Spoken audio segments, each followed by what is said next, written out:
Lo bueno que tiene este oficio es que se aprende, como todo.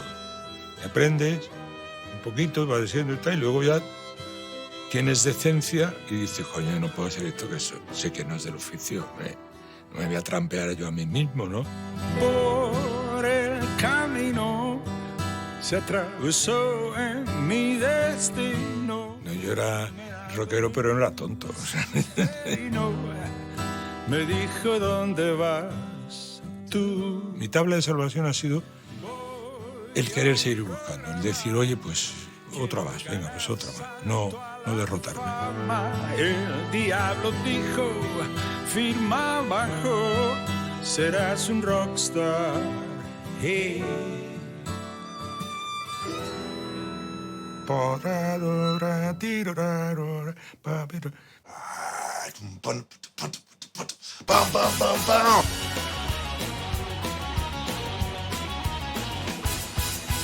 Todos nos mirábamos en el espejo de Miguel porque queríamos hacer como lo hacía él, ¿no? Que siempre lo he visto muy bien en su línea, haciendo buenísimas canciones, cantando muy bien y se le quiere mucho. Nunca ha sido un hombre manipulable, ni que le hayan hecho las fotos, o ponte aquí, o ponte allí, o ve allá. Todos los discos de Miguel Ríos estaban en casa. No tenía un solo partido al que captar. Su razón de vivir es su compromiso con la música. Pues es que yo creo que es un pilar, o sea, una figura, es como un ídolo. Suddenly, like the breeze that blows the olive trees. Tiene el rostro tallado de lo que canta. Cuando nos conocimos él era 9 años mayor que yo. Ahora yo soy como 7 mayor que él. Él es él, aquí, ahora y será. Como no pudimos matar al padre, nos unimos a él, ¿no? Nos hicimos muy amigos, ¿no? Siempre uno quería ser el cantador y otro el rockero. Tenían un dilema a ver quién era más flamenco y quién era más rockero. Y sus melenas, y es que no había gente así. En mi casa familiar se comienzan todas las fiestas con bienvenidos. Es un tío insumergible. Es rockero. Es nuestro rockero. ¿Y qué rockero? ¡Pam, pam, pam, pam! Es como, ¡ay, a la mierda!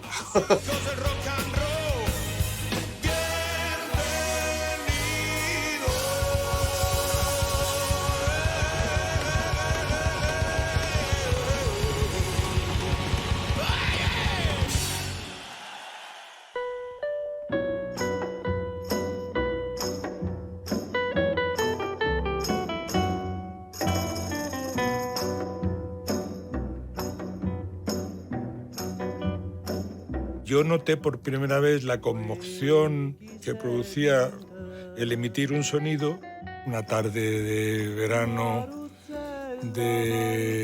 tendría que ser alrededor de los 52, 53, cuando oigo Marusella, por ejemplo, en mi placeta, cerca de Ojo de Cartuja. Più forte l'onna quando cielo è scuro. Prima mi dice sì e doce noce mi fai morire. Maruzella, Maruzella.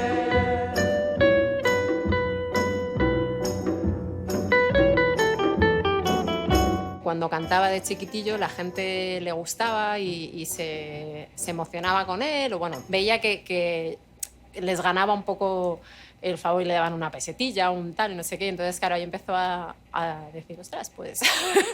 Granada, pese a ser una ciudad de un tamaño medio, de estar en la periferia, es una ciudad que vive la música y la evolución de la música en esos años de los 60 y 70 muy en primer plano, gracias a estos nombres, ¿no? Gracias sobre todo a Miguel Ríos. Me gustaba mucho siempre la historia, porque digo, papá, conocías a Miguel de chiquitito, eras amigo de pequeño. Y dice, de pequeño nos conocíamos, tenemos la suerte de ser de barrios vecinos, de La Cartuja, que estaba pegado al Albaicín. Pues podría haber nacido en el Albaicín perfectamente, porque Miguel es un artista fuerte, un artista que en el escenario lo da todo, muy visceral, igual que el flamenco. Mi tío Armando estaba con él en el mismo pupitre y creo que eran Chicho Terremoto Y eran dinamita los dos. Le llamábamos Armando Jaleo porque era muy malo. Sí, bueno, es un tío estupendo. Miguel en la adolescencia era un chaval de barrio como yo.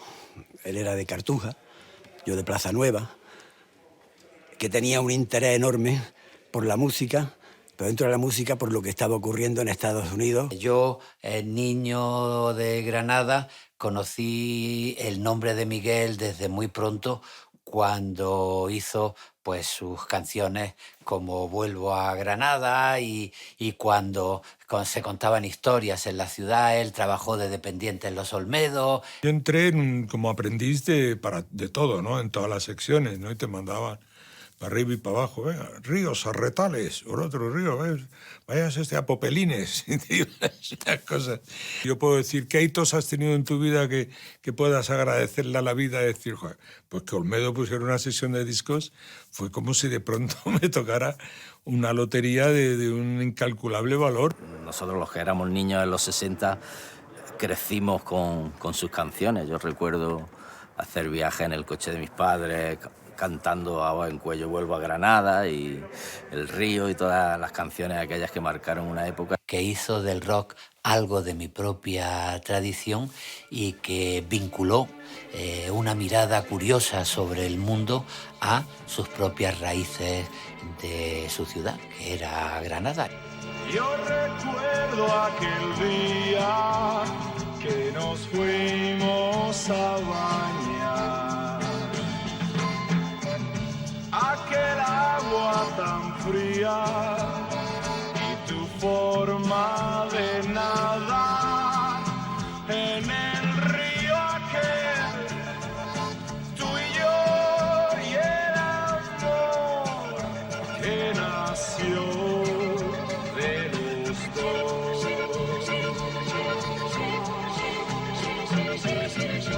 Yo secaba tus manos. A mí me gusta mucho, mucho el río. Mucho, muchísimo. Me entusiasma. No entiendo por qué no le he cantado. Bueno, nunca es tarde. Él viaja desde Granada, llega a Madrid.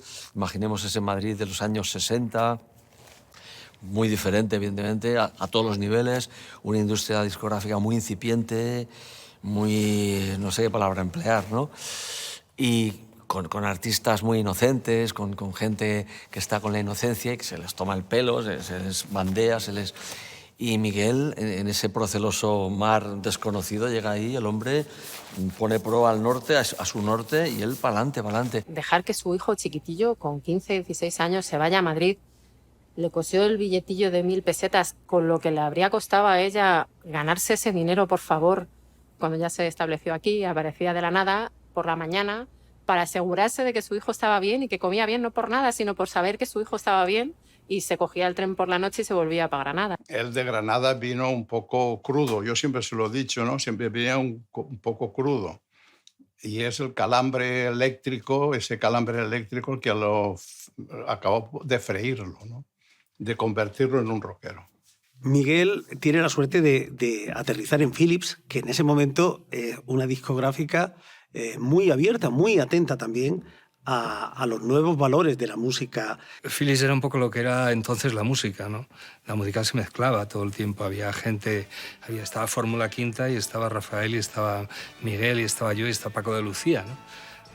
O Camarón haciendo La Leyenda del Tiempo, ¿no? La gente duerme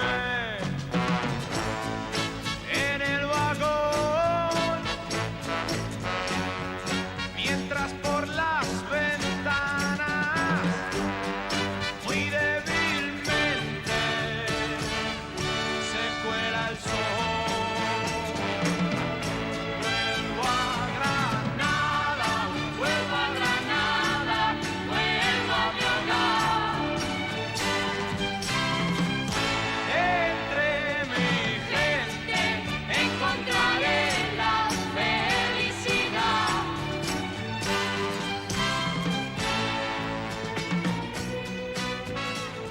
Vuelvo a Granada es como una especie de preparación a decir, bueno, si me va mal, hay un sitio que siempre me va a coger bien. Miguel fue muy incomprendido, porque de alguna manera intentaban encajarle en la música que en aquel momento se hacía.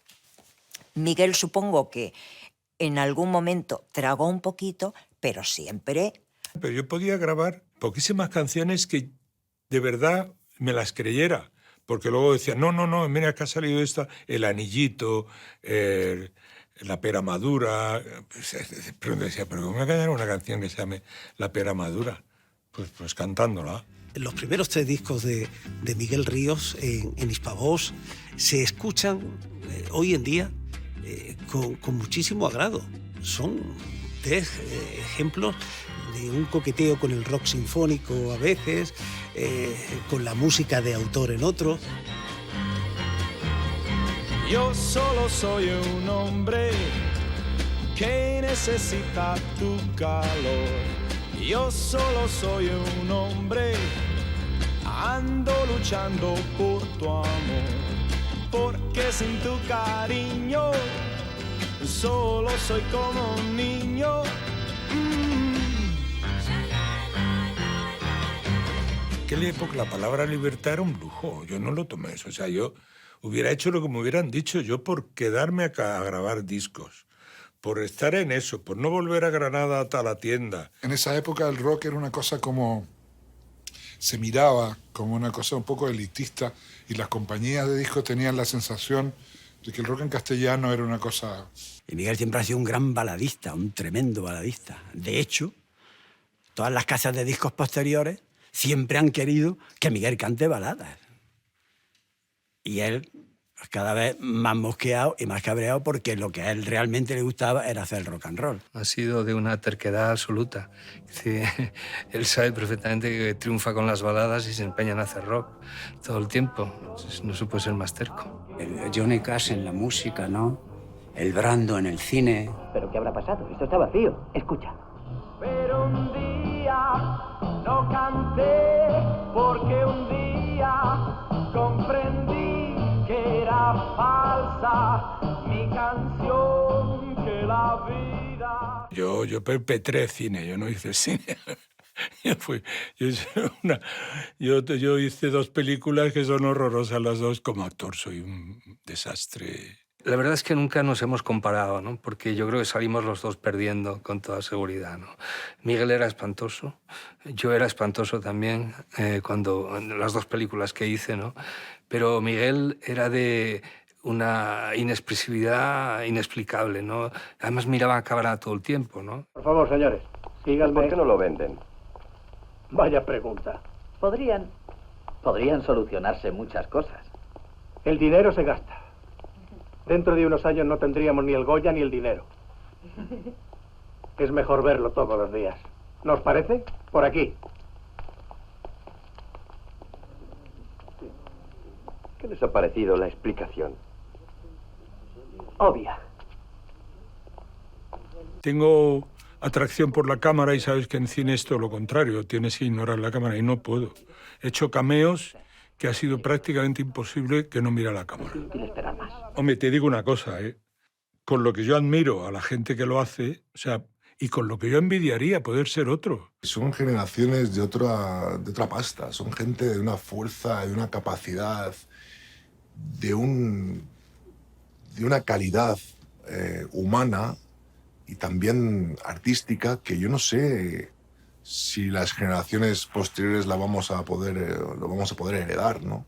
Cuando oía a Elvis y a esa gente cuando empezaron, me conmovía, era una conmoción de tipo electrificante, ¿no? Era una cosa de una especie de latigazo existencial o algo así, como de pronto una descarga, ¿no? Era un momento muy interesante en la música.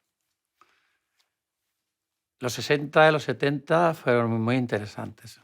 A mí me parece que Miguel Ríos es una figura aglutinante en el campo y en el camino de la música española, porque aúna los primeros ritmos del pop en España, esos comienzos en los años 60, del twist, de esas influencias que llegaban de otros países. En un momento determinado pudo haber debutado en Las Vegas, y pudo haber debutado en Las Vegas en el mismo local que Elvis, que luego fuimos a ver.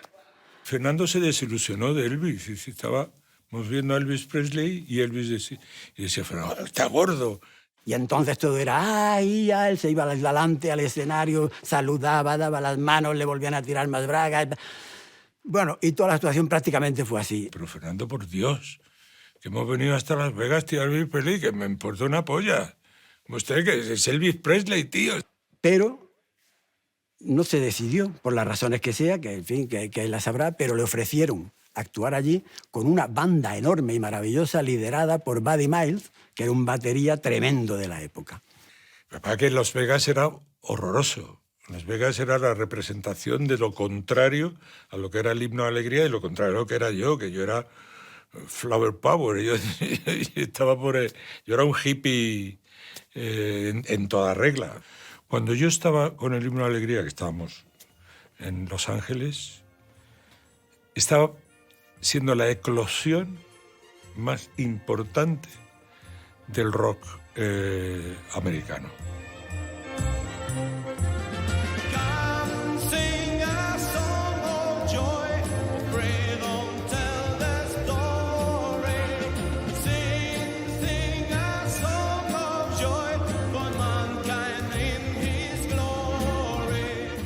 Oye, y hacer el himno de la alegría tiene su mérito. El pasar de la gran himno de la alegría a ponerlo a la guitarra tiene su mérito y salió muy bien. Y se convirtió realmente... Yo creo que la pedagogía sobre el himno de la alegría en España la hizo él, ¿no? El haberse atrevido a doblarle el codo a Beethoven, eso sí que es un heroísmo. La aventura de cantar casi a pelo el himno de la alegría, que en principio era el himno de la libertad, esa es la traducción exacta, pues eso se necesita mucho valor. Y que le haya salido bien, no solamente que le haya salido bien, sino que en la propia Alemania reconozcan a Beethoven a través de Miguel Ríos, pues eso sí que es un heroísmo.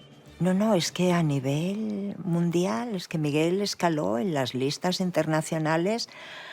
Claro, siempre dice Miguel, claro, yo me vi de repente pues en Estados Unidos, en el show de no sé quién, en el show del otro, por esa versión que hizo.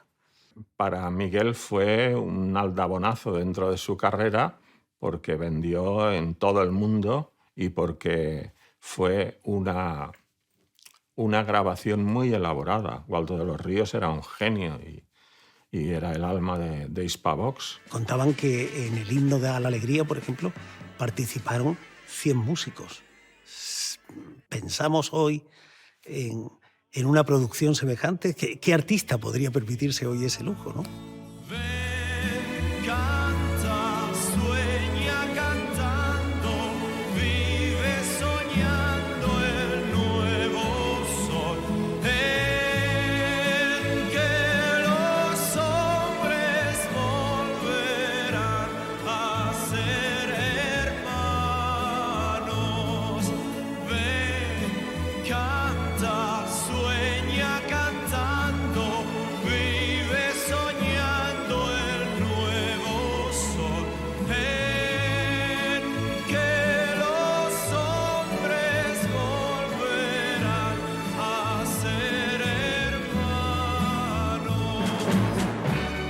Esta es la canción que me permite a mí volver a empecinarme a serme un cantante de rock. O sea, ahí cuando digo, ya tengo pasta suficiente como para ahora imponer que lo que yo quiero es cantar rock and roll. Es que Miguel siempre ha ido dándole patadas a la vida. Si no le recibían en una compañía, decía, yo me pongo aquí, no se me olvidará, en mi casa, recuperándose de una apendicitis, ponía los pies y dice, yo voy ahí, espero, no quiero decir dónde, hasta que se caiga la puerta, y él esperaba.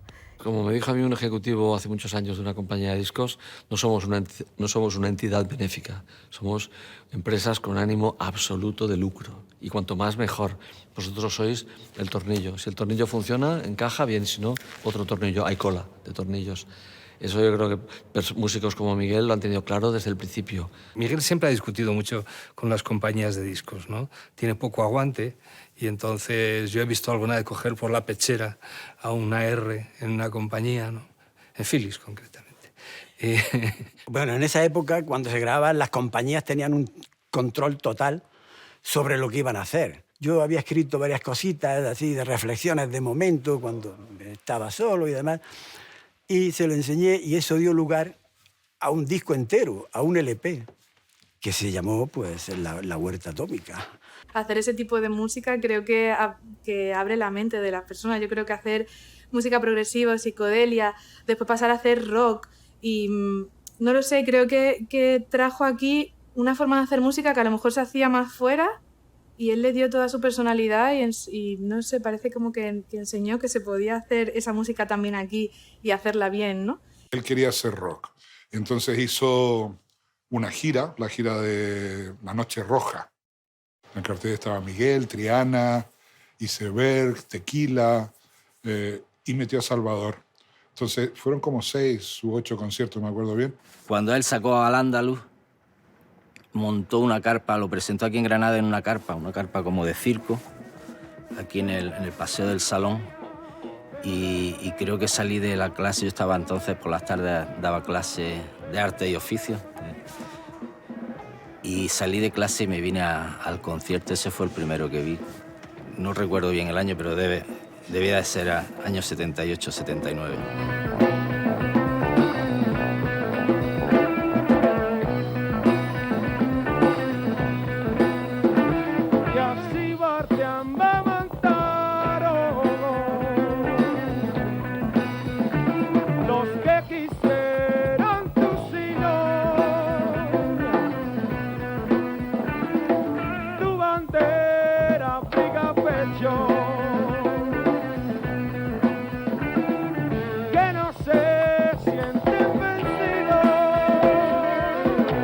Nosotros cuando hicimos La Noche Roja contratamos de seguridad a la joven guardia, a la seguridad de la joven guardia que iba desde... Y venía un chaval con muletas en la... Y decía, compañero, échate para atrás, tío. Los primeros conciertos la gente directamente iba y tiraba la puerta abajo. Se colaba, era muy común. Se ponían de acuerdo y tiraban las puertas abajo y entraban, era para entrar gratis en los conciertos. Y entonces en todos los conciertos había lío, venía la policía, y antes siempre había lío, ¿no? Pero claro, Miguel empezó a...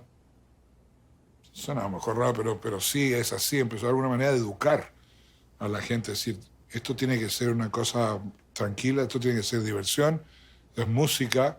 Se puede todavía decir que la tarde es rosa, la noche será roja. Vamos a estar aquí ahora de verdad en amor y compañía durante tela de rato.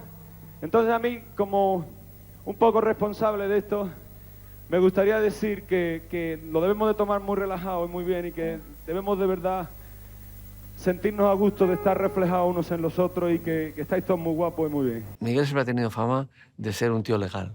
Esa es la palabra de la época, podría ser la palabra de la época. Miguel es un tío legal, un tío que ha mirado por su gente, sus bandas, sus músicos. Yo creo que en La Noche Roja, aquellos conciertos, ahí es donde empezó muy claro cómo quería Miguel enfocar esos conciertos rockeros y masivos. No, yo he sufrido todo eso, pero lo he sufrido porque no había industria y porque ahora nosotros lo estábamos haciendo. Después de 17 años puedo decir que seguimos teniendo la misma falta de infraestructura, que seguimos siendo unos pequeños pipiolos en el gigantesco mundo del rock y que, no sé, que de seguir así va a ser como muy difícil seguir encontrando locos o masoquistas que nos metamos en esto, ¿no? Porque la situación es angustiosa. ¿De que no se puede hablar con Miguel? Es un gran tipo, con el que se podía hablar de casi todo. Menos de fútbol, quizá. Se puede hablar hasta de política con él, que es un tema a veces un tanto tenso, no puede llegar a ser tenso. Yo suelo hablar poco de derechos de autor con él. Casi de todo, porque yo soy también del Real Madrid. Bueno, a mí me da igual porque el fútbol me la suda, quiero decir que yo como me da lo mismo. Y de Florentino Pérez. En el aeropuerto de Barajas se reúne una gran muchedumbre para recibir al Real Madrid, que por sexta vez ha conquistado el título de campeón de Europa después de su victoria en Bruselas sobre el Partizan de Yugoslavia. Yo me hice fan del Madrid yendo a los nodos, en los nodos de cuando ibas a ver las películas, buscábamos con los chavales del barrio, con mis vecinos, buscábamos las películas donde hubiera un nodo donde saliera el Real Madrid. Las numerosas pancartas se suman a los gritos de miles de gargantas que aclaman a su equipo. Los hinchas han localizado el autocar donde ya se encuentra Puskás, que esta vez no jugó. Jugaba muy bien. De hecho, él jugaba, además, iba mucho a la Ciudad Deportiva, al Real Madrid. Yo iba como si fuera a cantar con Chuck Berry, Elvis Presley, Fats Domino, Jane Vincent, Little Richard. Yo he jugado con Benito, tío, al fútbol. Yo, que a Benito con la muerte reflejada en la mirada. Ahí viene Benito. Yo he ido 2 veces a jugar con él a la antigua Ciudad Deportiva del Real Madrid. Él iba muy, muy a menudo, ¿no?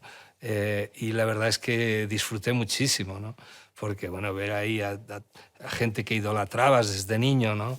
Y sí recuerdo que Miguel me contó después que un día le dijo Puskás, dice, a ver si traes al comunista ese a jugar otra vez. Se ve que tenía Puskás buen recuerdo del comunismo. Se insultaban con Puskás jugando. Y Puskás se decía, cantamañanas, lo llamaba. Dame la cantamañanas. Cantamañanas, hijo puta, yo a matarte. ¡Pasa pelota, cabrón! Oye, Miguel, todos hemos soñado alguna vez con ser otra persona. Yo, por ejemplo, cuando tengo pesadillas me creo que soy Jesús Hermida. A ti, en tus sueños de grandeza, ¿qué te hubiera gustado ser? ¿Alfredo Di Stéfano o Alfredo Kraus? Por supuesto que Alfredo Di Stéfano. Sí. Sí, porque yo tengo una debilidad por el fútbol bastante gorda y Alfredo fue el supermaestro. El fútbol tiene una cosa que te saca al niño que llevas dentro y te saca al peor niño que llevas dentro. Miguel no sé si tiene equipo. Es madridista, muy madridista. Pero bueno, ¿qué cosas me dices? Pues así es un desastre, pero así Pero un es. desastre, ¿no? Pues un poco. esto lo cortáis, ¿eh? Una cita, entra en mi vida, abre las puertas, vamos a vernos. Yo conozco musicalmente a Miguel Ríos desde que mis padres lo llevaban en la cinta del coche y desde que mi tío Ángel lo cantaba en el karaoke. Creo que hay un descubrimiento en la infancia y un redescubrimiento en la pseudoinfancia cuando en los karaokes todo el mundo canta Santa Lucía. La primera vez que yo me escuché en el programa de Ángel Álvarez en Caravana fue Santa Lucía, oyendo. Yo oía la voz de Ángel Álvarez que decía, y ahora en el morro del jet se monta un muchacho de Granada y tal. Y empieza Santa Lucía y yo, tío, joder, los pelos de escarpias, tío. Era. Una noche, mientras yo actuaba en un pub y cantaba Santa Lucía, Carlos me la pidió. Me dijo, esa canción me interesa, me la necesito para Miguel Ríos. Y yo le dije, es una canción que yo tengo para mí, para mi proyecto como solista en España. Y provoqué una reunión entre ellos, la compañía vino Miguel y Roque le cantó varios temas y no tocaba Santa Lucía. A mí me daba un poco de corte porque yo lo veía cómo protegía su canción. Pero claro, yo no lo quería dejar mal delante de Miguel, era mi amigo, ¿no? Entonces tuve que esperar a un momento en que se levantó Miguel a hacer algo y le digo, Roque, Santa Lucía. Tardé unos 7 minutos en decirle que sí y menos mal que lo hice. Todo el mundo que venía al estudio a escuchar el disco flipaba con Santa Lucía. Y Miguel tenía ahí una reticencia al principio porque decía que otra vez una balada, ¿no? Estaba leyendo el libro de Miguel donde dice que casi no conseguí llegar al disco porque a él le parecía demasiado blando, ¿no? Para el disco, un disco de rock. Carlos es buenísimo trabajando en equipo, juntando con Tato, con Mario. Yo creo que creó un equipo ahí que tenía algo muy especial, ¿no? De hecho, estamos aquí 40 años después gracias a ese equipo. Y ese don de gentes que tiene Carlos es brutal a la hora de ser catalizador de todo eso. Aparte que tiene otra virtud que es muy bueno con el repertorio. Le dijo, este tema, Santa Lucía. Y ahora es una de las canciones que repite siempre y de la que se siente muy, muy orgulloso, ¿no? Los sentimientos forman parte del arte y cualquier moda, cualquier decisión que quiera liquidar los sentimientos está liquidando la historia. Por eso nunca me importó desde el minuto cero decir que era una canción de él. Que yo tenía que contribuir a que el nombre de Roqué creciera. Porque Santa Lucía se convirtió en un gran éxito en todo Centro Europa, cantada en español por Miguel. Dame tus manos, siente las mías, como dos ciegos. Santa Lucía, Santa Lucía, oh Santa Lucía. A menudo me recuerdas a mí. El 99,99% de las ocasiones las canciones las he escrito sobre un patrón ya melódico hecho, ¿no? Entonces, la técnica para llegar a rellenar esos espacios musicales, esos acentos musicales y todo, es buscar a un gancho que te sirva para el estribillo. Y la canción, en el demo de canción que me dieron en la editorial, decía, look at that light, but you look at that light. Y decía, joder, esto, ¿qué puedo meter aquí? Y decía, año 2000. Llega el año 2000, el milenio traerá mundo feliz, lugar de terror o simplemente no habrá. Vida en nuestra tierra. Oh, oh, oh. Vida en el planeta. Todo el mundo. Año 2000, llega el año 2000, el milenio traerá un mundo feliz, lugar de terror o simplemente no habrá. Vida en nuestra tierra. El arranque de la canción, este es el tiempo del cambio, el futuro se puede tocar, es Bob Dylan, es un robo a Bob Dylan a mano armada, tío. No sé si fue Rosa Montero quien tuvo algo que ver con aquello, ¿no? Pero sí, nosotros, en cierta manera, tomamos, mezclamos, pero bueno, nuestro eslogan fue por el cambio, ¿no?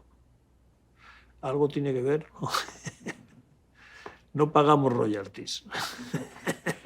Alfonso Guerra me dijo, oye, mira, que vamos a estar, pero le llamaba a la canción, este es el tiempo del cambio, no la llamaba año 2000. No la había oído el tío. Unas elecciones se gana siempre por una frase. Siempre una frase, no dos. Porque dos ya la gente, el ciudadano se hace un lío con dos frases. Con una frase. El socialismo vino aquí con una frase corta por el cambio. No me atrevería tanto a decir que son las que ganan unas elecciones, pero sí hay un momento de confluencia donde unas palabras y una música coincide con un estado de ánimo de la sociedad. El cambio, cambia.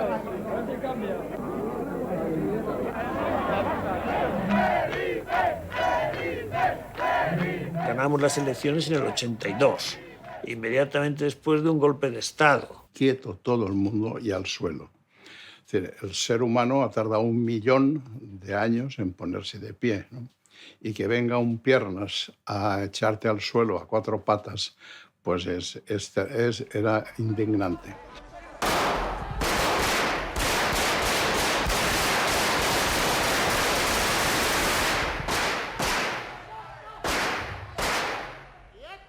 Nos dimos todos cuenta colectivamente de que aquello era una estupidez que hizo mucho daño, pero una estupidez al fin y al cabo. Hubo como un reflujo en la juventud de que en vez de quieto todo el mundo, todo el mundo a moverse, pero a moverse en sentido de la historia. La democracia vino con las guitarras eléctricas. Era una forma de vivir, de decir, de beber, de soñar, de compartir historias, ¿no? Y eso flotaba en el Rock and Rio.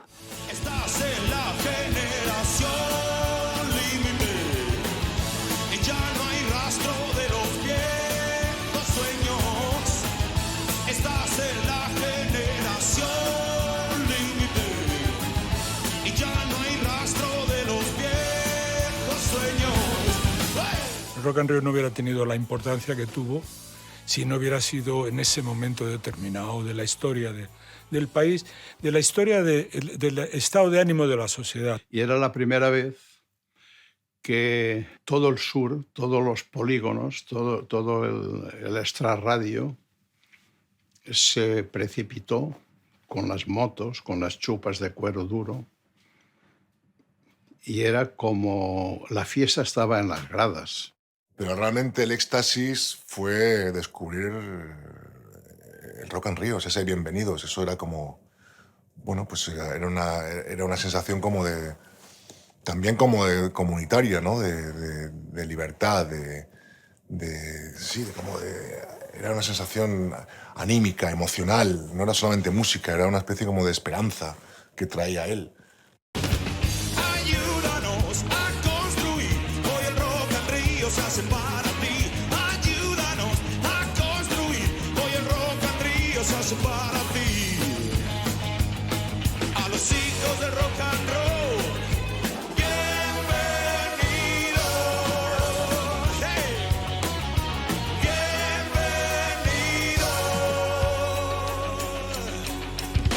Qué larga ha sido la marcha, compañeros de fatigas, desde los tiempos del Prince, 20 años de camino, para al fin poder gritar a los hijos del rock and roll.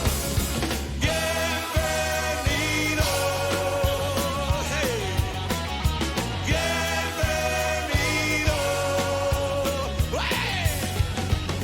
Esa gira yo fui a verle 11 veces, porque casualmente le vi la primera y pensé, bueno, aquí hay un profesional, una persona que está en el escenario bien plantado, cuidando el detalle, con una banda muy bien ensayada. Yo venía de un mundo más sencillo, un mundo musical mucho más precario. Miguel era el ejemplo a seguir a todos los niveles, desde musicalmente hasta técnicamente. Era siempre el primero en inventarlo todo o en traer la posibilidad de hacer las cosas aquí como ya se hacían fuera, ¿no? Miguel Ríos era ese personaje que sale en la televisión y que lleva pantalones vaqueros y camiseta de rock, ¿no? Era la primera vez que algo como rock salía en plan mainstream. Evidentemente fue como un pasote en general para todo el mundo. Yo es que era una niña muy pequeña en un colegio, pero bueno, pues era como una revolución, ¿no? Porque era el más rockero que había en ese momento y a mí ya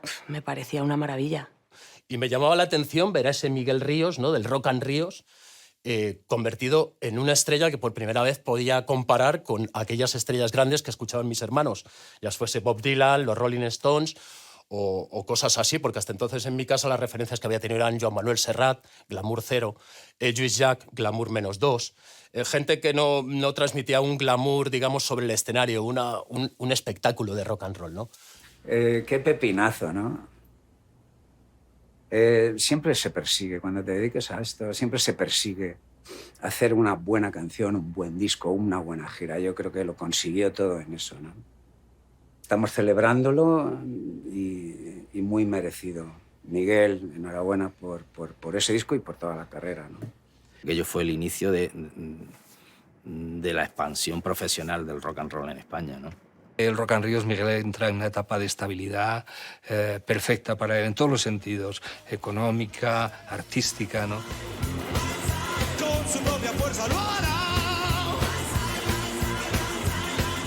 Cambia la tiniebla por imaginación.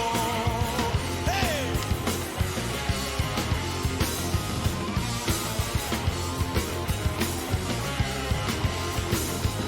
Coche patrulla avanza a gran velocidad por la autopista fin de siglo hacia la gran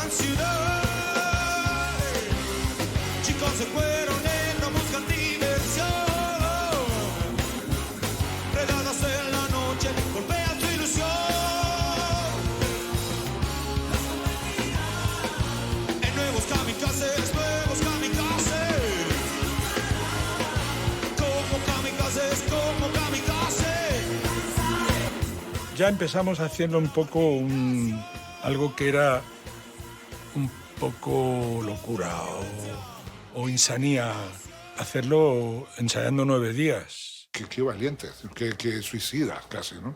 Tan poco, ¿no? Tan poco tiempo, ¿no? Para montar todo ese repertorio. Pero era que era una banda espectacular.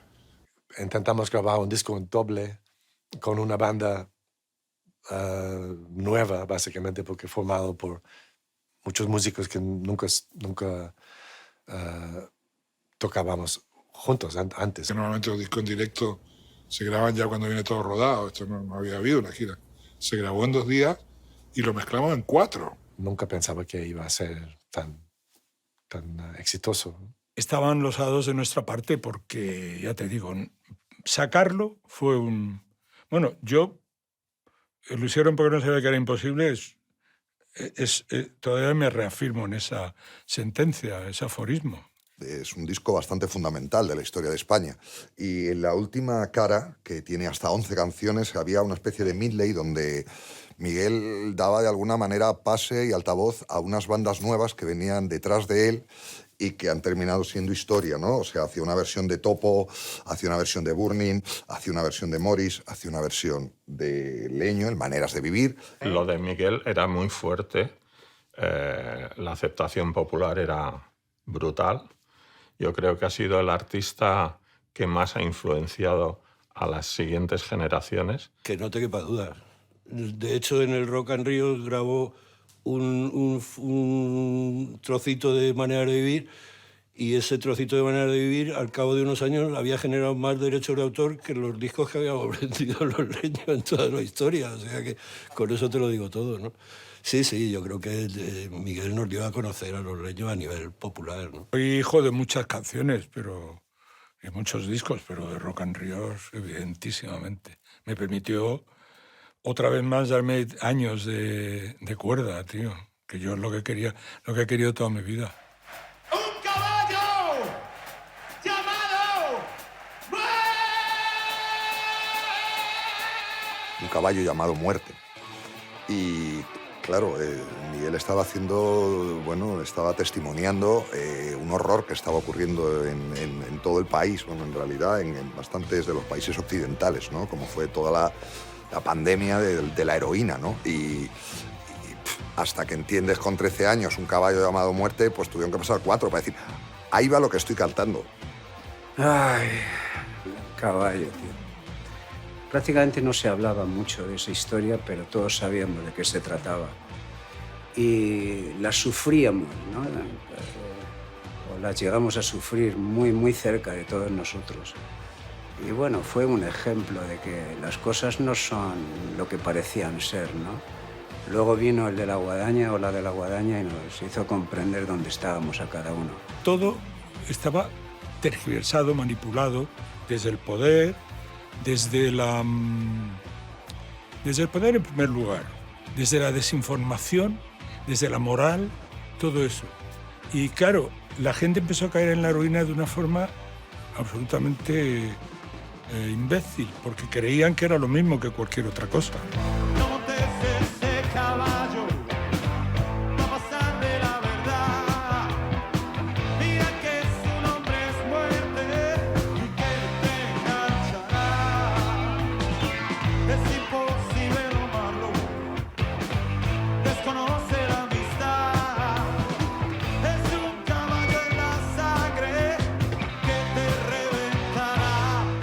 Estaba en el gobierno, pero tenía muchos amigos, profesores universitarios, gente de la clase media, gente como Miguel, y en ese entorno muchos hijos, no eran los hijos jóvenes, hubo golpes muy fuertes de chavales jóvenes que murieron, sí. No creo que las canciones sirvan para nada, ¿no? Y te lo dice un militante de las canciones que tratan de influir de alguna manera en la gente, ¿no? Que las canciones consuelan a veces, le sirven a la gente, es un bálsamo para la gente, ¿no? Pero alguien que está metiéndose un pico vaya a decir que no se lo mete porque Miguel le canta Un caballo llamado Muerte o porque yo cante La Madre, pues es absolutamente improbable, ¿no? Esa canción me sirve a mí primero que a nadie, porque yo me daba cuenta que también podía caer, quiero decir, yo estaba en el target. Es muy hipocondríaco también, ¿eh? Es decir, yo recuerdo en la gira que de repente dices, "Oye, parece que me duele un poco el estómago". Miguel seguro que tiene algo, y tiene algo. Él lleva para todo. Si te duele el estómago, si tienes un dolorcillo de cabeza, si tienes un dolor articular, si la garganta tal, pascual. Él lleva un pequeño maletín que todos solemos llevar, pero si te pasa algo que no, Miguel lo tiene. Venían a verme a Londres, creo, en Inglaterra, que estaba yo estudiando ahí, y sacaban las bolsas con eso que tienes que sacar las cosas de las maletas para enseñar lo que tienes. Y tenían como bolsas y bolsas de medicamentos y el policía no entendía nada. Era como... Su preocupación más que siempre fue su garganta. Entonces era el no pasar frío, tanto en el autobús, el aire acondicionado estaba prohibido. Entonces siempre recuerdo así a Miguel pues tapándose la boca con un fular, ¿no? En la autocar se iba siempre con la mascarilla o con una bufanda tapando la nariz en el autocar por el aire acondicionado, porque él sí para no terminar afónico, ¿no? Cuidando las cuerdas vocales. Es muy profesional. Miguel siempre se cuidaba la voz, iba con una bufanda, se sentaba delante y no se metía en bullas. Pero la bulla estaba siempre donde los leños, que éramos los del final del autobús. Y allí, pues, los porros y tal, la escandalera. Algunos de los músicos de luz se sumaban, algunos de Miguel en un momento dado. Y solía ser muy, muy festivo y muy divertido y muy borrico, yo qué sé. Yo tenía siempre tendencia a engordar. Yo estaba de pronto, tío, veía ojo a la cintura. Tío, tenía un calvario con eso. Y entonces comprendí, desde que tenía 22 o 23 años, que yo tenía que machacarme. Que yo la única forma que yo podía era... Yo tenía que sudar, yo tenía que hacer deporte, porque si no es que tiene una tendencia a enmofletarme terrible. El físico le acompañaba mucho. En la época que él estaba en plena forma, pues era un rompecorazones y aparte salía a escena y se la comía. Vivo en la carretera, dentro de un autobús. Vivo en la carretera, siempre miro hacia el sur. Vivo en la carretera, aparcado en un blue. Vivo en la carretera, el blues del autobús.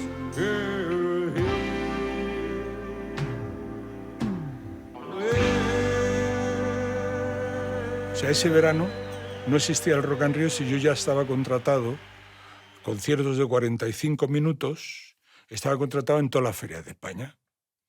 Entonces hicimos el Rock and Ríos y fue el pelotazo tan grande que la gente, y teníamos láser, teníamos pantallas y tal, que la gente quería ver ese concierto, pero no habían contratado ese concierto. No había dinero, habían contratado por 100.000 pesetas un concierto que ni con eso no podíamos poner ni el escenario. Y entonces hubo un malentendido todo el tiempo. Que llegábamos a los sitios y a lo mejor un promotor que lo había contratado el año pasado para tocar en un sitio para 1.000 personas, para 2.000 personas, se daba cuenta que podía vender 10.000 y llenar la Plaza de Toros.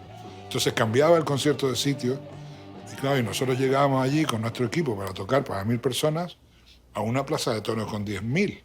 Al pueblo decía, os han estafado, estos empresarios que os han traído son unos cabrones, aquí teníais que haber dado unos mítines, unas filípicas. Y en el del Rock de Noche de Verano, todo el tiempo contestando a la prensa, tío. Fue una cosa... Ya, yo tenía una gana de desaparecer. Miguel se enfermaba de rabia y salía al escenario, decía, el promotor os ha engañado, por no sé qué. Entonces fue muy dura la gira, y la gente esperando ver el Rock and Ríos. Entonces, esto no es el Rock and Ríos. Del Rock de una Noche de Verano no es que pensaba retirarme, es que pensaba morirme, tío, porque es que... Todo eso pertenece a otra época muy brava, muy difícil, que todos las hemos tenido y todos hemos tenido actuaciones penosísimas en lugares innombrables y todo ese periodo pertenece a esa parte de la historia de Miguel. Es muy serio con su gente, músicos, cómo trata. No hay estrellitis, no hay tonterías. Él intenta que su gente esté trabajando a gusto, cómoda, se les paga correctamente, todo con dignidad, desde los equipos, el catering, ya. Intentar que los equipos de trabajo fuesen unos equipos cómodos, entregados, con ganas, salir al escenario con la moral alta. Toda la gente que ha trabajado con mi padre siempre ha sido mega profesionales, maravillosos en su trabajo y tal, pero lo que sí que sabían era divertirse, pasárselo bien. El esfuerzo más grande que se ha hecho en la historia reciente de España en infraestructura cultural se hizo en ese periodo. Cuando hemos entrevistado a algunos de los técnicos que compartieron con Leño, ¿no? Alguno decía de, guau, éramos muy chulos. Ahí llegábamos a la plaza de toros o al campo de fútbol y si no cabía le decíamos a Almendra, pues tienes que tirar la valla. Y vaya que se tiraba el muro, porque era la jodida gira de Miguel Ríos y había que hacer lo que dijese el equipo técnico de Miguel Ríos. Ay, perdona que me ría, tío. Es que había mucha diferencia, joder. ¿Ves? Otra cosa más que hay que agradecerle al Tito Miguel. Cómo se ha preocupado, ¿no? De traer o de enseñarnos o de que la gente deguste y que no solamente pagar una entrada por ver a un tipo cantar, ¿no? El dinero que sea, ¿no? Sino que los medios, tío, el escenario esté guapo, que sea un sitio digno donde subirse y que la gente diga, ¡guau! ¿Cómo mola esto, no? Lo que dices, láser, luces, vatios. Hay aproximadamente unas 3.500 personas que han hecho que este concierto se pueda dar en todo el Estado español en 33 ocasiones. Esos son los tíos y las mujeres, por supuesto, que no salen al escenario, que no reciben el aplauso directamente vuestro, pero sin los cuales esto hubiera sido imposible.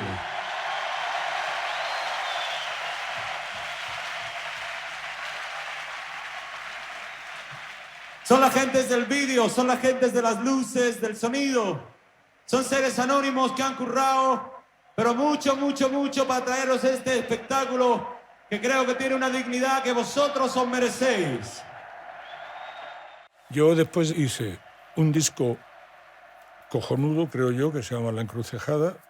Creo que es un disco que todavía se puede oír, con canciones que, como no son mías, puedo decirlo, nos siguen pegando abajo de Charly García, o Todo a pulmón de Alejandro Lerner, dos super temas, pero nosotros aportamos también No estás sola. Y luego hice un disco con Tom Dowd, es el productor más grande con el que yo he trabajado nunca. Bueno. Me da la sensación, cuando estoy hablando de él, que hablo todo el rato como demasiado bien, pero es lo que siento de verdad. Son de esos pocos artistas que no puedo decir nada malo. Siento que la carrera que ha tenido Miguel Ríos ya me gustaría tenerla yo y que me pasen los años como le han pasado a él. Miguel siempre ha sido muy coqueto. Siempre era y lo es y lo va a seguir siendo. Sí. A mí la ropa, ¿sabes qué pasa? Que yo soy un tío que no he tenido criterio artístico, no he intervenido nunca en las portadas y a mí no me ha traído nunca el rollo de la estética. A mí me han vestido siempre más las chicas con las que he estado, mis mujeres, que yo. El jodido se conserva muy bien, ¿sabes? Tener un año menos que Mick Jagger, ¿sabes? O por ahí, Mick Jagger está arrugado como una jodida pasa, ¿sabes? Y Miguel está siempre bonachón ahí, de locuaz, majo, con una sonrisa, con todo en su sitio, ¿no? Yo es que a él le veo tan guapo, es que encima además es guapo, es atractivo, es un pedazo de tío. O sea, cuando él salía con esas mallas negras y blancas y esa camiseta sin mangas a cantar y cogía el micrófono así, con esos brazos, ese pelo rizado, está el lunarcito aquí. ¡Ey! Era como ¡guau! Es sexual, es sensual, no sé. No hay nadie como Miguel Ríos. Es que es el mejor, porque es el tío más elegante, más generoso, más rock and roll. Él tiene una voz que alucinas y es que, además, Es que cada día está más guapo y más maravilloso. Tú ves al cantante de Aerosmith y tiene cara de golfo. Ves al guitarrista de los Rolling y tiene cara de golfo. Ves a Rosendo y tiene cara de golfo. Claro, a cualquiera de, ¿sabes? Ves a Bruce Springsteen y podrías ir a tomarte el aperitivo con tus padres y con la suegra. Porque Bruce Springsteen, pues Miguel encaja más en esa onda de personaje, ¿no? Entonces puede ser el más rockero, pero también puede ir contigo a la hípica por la sábado, ¿sabes? Sí, y es no un bien va a queda, es un bien desentonar, queda, ¿no? es No un va a bien queda. desentonar. Bueno, tienen... Toda la época del Río y Vuelvo a Granada llevaba unas camisas con unas chorreras a ti. Esas se las regalaba a mis sobrinos, a mis hermanas. Entonces ellas lo recortaban y se lo ponían ellas. Que nosotros venimos de una familia donde yo usaba las chaquetas de mi padre. O sea, que quiero decir, le daban la vuelta y no hay desdoro en eso. Hay economía familiar. Me hace mucha gracia el pantalón que tiene en el Rock and Ríos. Eso es echarle huevos, Miguel, tío, de verdad que sí. Yo le veía un puntito hortera, pero que molaba. O sea, que nosotros hemos hablado mucho del tema del horterismo y demás. Miguel Ríos yo creo que arriesgó en cuanto a vestimentas, en cuanto a pelear a muerte con lo suyo.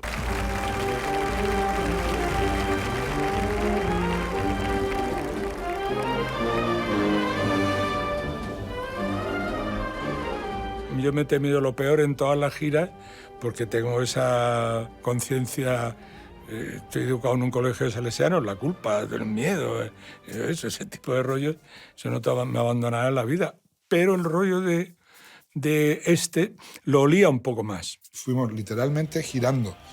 Nunca había más de 250 kilómetros de distancia entre una actuación y otra, con 2 escenarios y tal, y funcionó. Fue una gira maravillosa en la que muchos de los que todavía nos dedicamos a esto fue como nuestra universidad.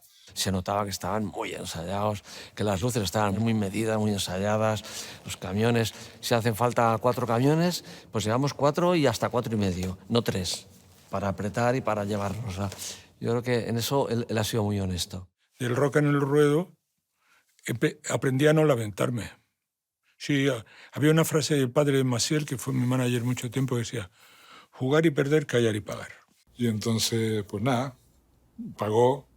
Y de hecho la gira fue más corta de lo que la habíamos planificado y nos olvidamos a mitad de gira, dejamos lo del escenario redondo y terminó siendo una gira normal. Seguimos tocando un poco también por recuperar algo del dinero que había perdido, pero perdió mucho dinero. Todos hemos tenido alguna gira de esas, ¿no? De repente, por alguna razón, no calculas bien cuánta gente puede ir a verte y cuánto te puedes gastar y te pegas la hostia, ¿no?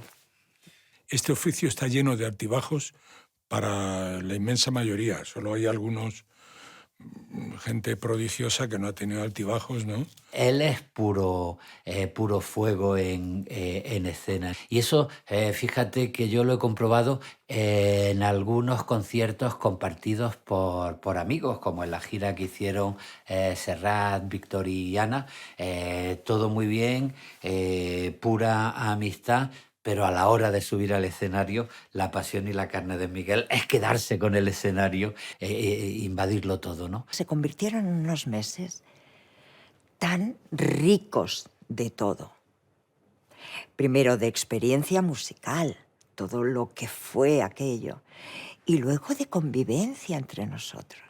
Lo que sí me ha dado eso fue para hacer los discos que yo quería hacer y con el talento que yo tenía. No, digamos, no aportaban ya nada, digamos, esplendoroso, pero tocar con una big band, que fue uno de mis gustos más grandes, pues me lo di.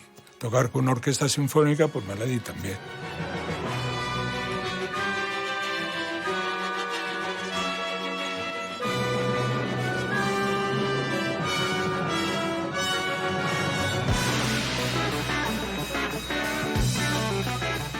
Cuando yo empecé con Miguel, él todavía fumaba y tenía un poco de mala vida, pero a los 4 o 5 años se fue purificando y muchas de las canciones que habíamos bajado de tono las hemos tenido que volver a subir porque está increíble de forma ahora. Tú lo ves estirar y es que yo no me llego a las rodillas y él está perfecto, calentando la voz, estirando y yo lo veo a día de hoy y pienso, pues es que es Es que es increíble. Yo tengo 52 años y yo no me hago un Rock and Ríos, yo me canto 2 canciones y me tienen que meter en la cama. No vas a dejar de cantar si tienes voz y estás en buena forma y te gusta el aplauso y es adictillo a eso, te tiene un poco de enganche, pues no vas a dejarlo, sobre todo porque hay mucha causa que bien merece la pena tu concurso, ¿no? Miguel tiene un sonido muy personal y eso es muy interesante en un cantante, que se nota quién es enseguida. O sea, porque hay gente que tú lo oyes en la radio y dice, ¿quién es? A lo mejor canta muy bien, pero su voz no tiene personalidad y se confunde con otros. La de Miguel no, es inconfundible. A mí me ocurre una cosa que también se me hace muy complicada explicar. Lo llevo escuchando tan de pequeñita que cuando escucho su voz para mí es algo muy familiar. Es como si de pronto me llamase mi madre por teléfono. Es súper extraño. Cuando lo escucho en la radio, lo tengo asimilado como algo muy agradable, muy cálido, muy de casa. La fuerza y la potencia y el color que tiene de voz, la tesitura que sigue teniendo ahí arriba. Bueno, yo creo que es la voz del rock, por supuesto.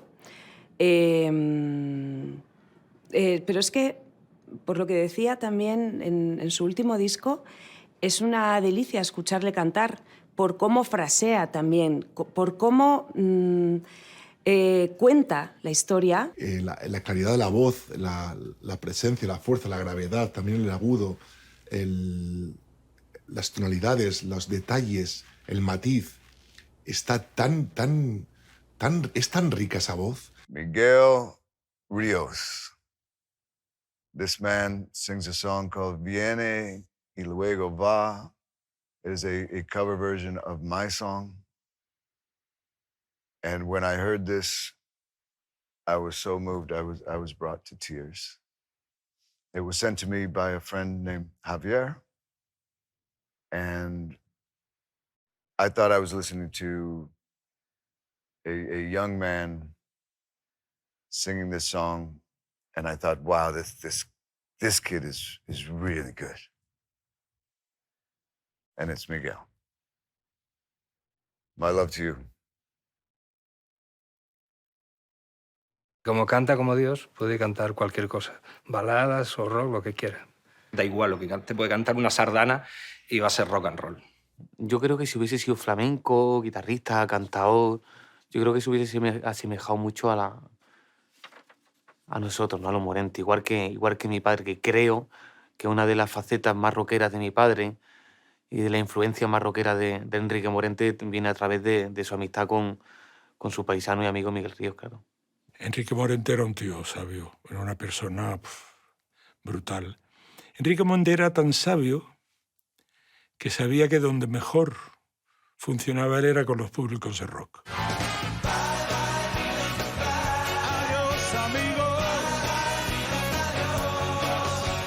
Medio siglo de rock and roll, se acaba la función. Después del triunfo. Miguel lo que ha tenido siempre ha sido un problema de continuidad, ¿no? Miguel ha trabajado mucho a saltos, ¿no? Yo creo que hay regresos de él, hay como 2 o 3 catalogados, ¿no? Ahora que he vuelto, bueno, el último es el más notable, que dice que se va, pero no se va, ¿no? Es un tío con mucha perseverancia, mucha ética de trabajo. Es que la gente, yo creo que a lo mejor no o lo sabe los que le conocemos, pero los que no lo conocemos no lo saben tanto. Y, o sea, otra cosa no, pero es pum, pum, pum. Un no parar de trabajar y de estar pensando y de estar preparándose para la siguiente cosa siempre, ¿no? Entonces, yo creo que eso es lo que a él emocionalmente le ha podido mantener durante todos los años en sus altos o sus bajos que haya tenido, ¿no? Ha sabido transformarse y seguir y mantener la identidad suya, ¿no? Como su manera de ser a la vez. Y eso lo veo súper complicado. Para mí eso es de admirar muchísimo. Miguel Ríos ha sido leal consigo mismo. Ha dicho tropecientas veces que se retira, pero también ha dicho, nos dio el gran titular, la frase a la que se remite constantemente: los viejos rockeros nunca mueren. Yo creo que jamás podremos dejar el rock and roll. Es algo que tenemos tan dentro y él lo tiene tan dentro. Lo único, los surcos, ¿no? Las carreteras que te van saliendo en la piel. Y no sé, es difícil, tío. No se le puede decir, tío, retírate. Ojo, qué falta de educación, ¿no? Por favor. No seamos así, tío. Bueno, él siempre ha tenido mucha conciencia también de su propia situación en el escenario y en la música. Ha apostado por todos los registros, pero yo creo que en un momento determinado y al cumplir años, pues sigue en el recuerdo de temas relacionados con el rock, que son parte de su historia, pero también busca caminos nuevos que tienen más que ver con el tiempo en el que vive y con la edad en la que vive. Es la estirpe de Caín, ciega la esperanza de raíz, impávida y ruin, vende la tierra. Hey,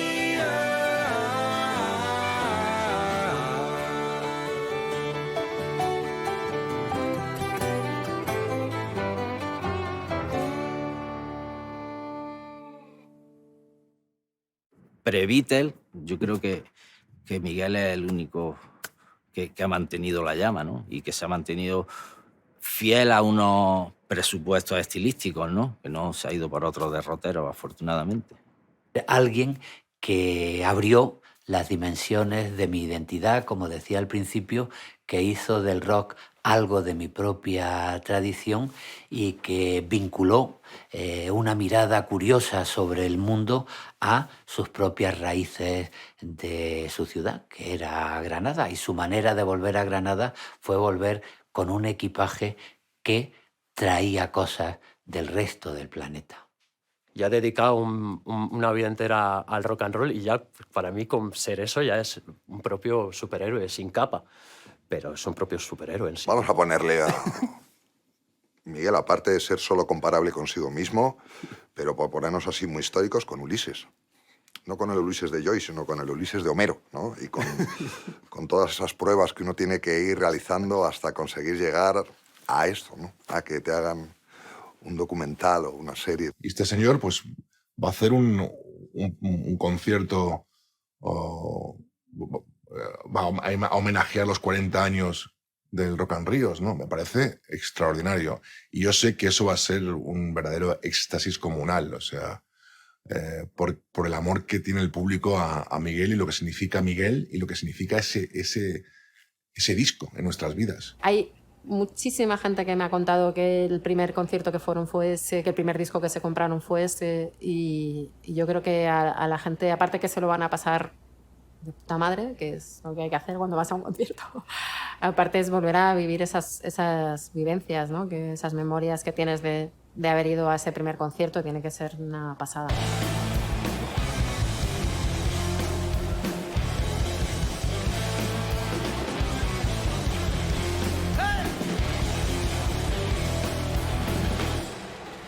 En el mercado de robos, acero y hormigón,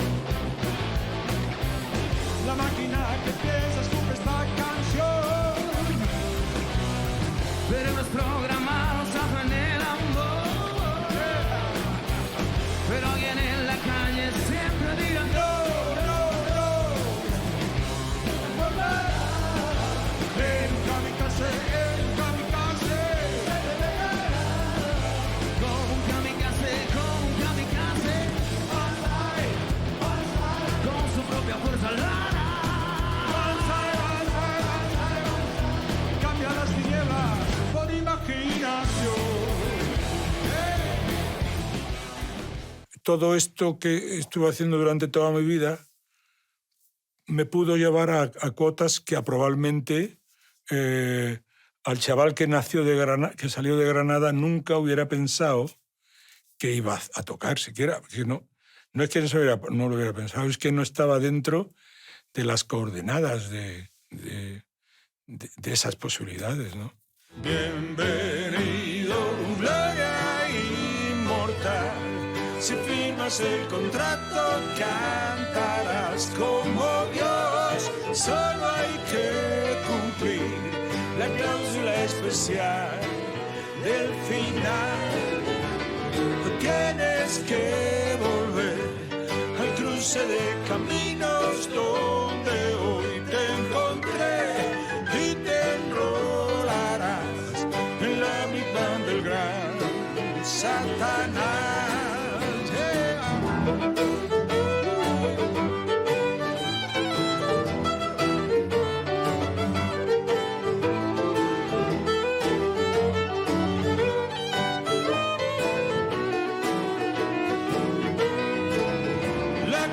es una especial, oculta del contrato que firmé con Satán. Me condena a ser su pipa toda la